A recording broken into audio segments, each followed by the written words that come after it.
Сегодня на парламентских слушаниях обсудили вопросы о законодательном обеспечении жизнедеятельности коренных малочисленных народов Севера, ведущих кочевой образ жизни. Отмечу, на сегодняшний день 39 законов республики регулируют отношения по вопросам жизнедеятельности КМНС.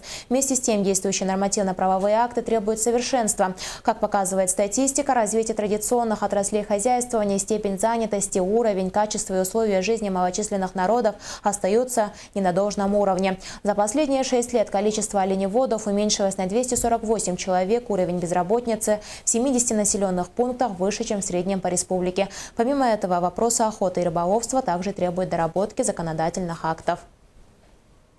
Наш поселок находится вдалеке от райцентра 300 километров, и у нас зимняя дорога только бесплатная, а авиаперелет очень дорогой, поэтому у нас с кадрами туговато, с медработниками.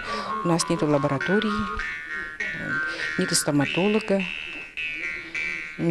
педиатра нету. Нам нужен, конкретно я скажу, нам нужен школьный врач и медработники, именно кочевые оленеводские бригады.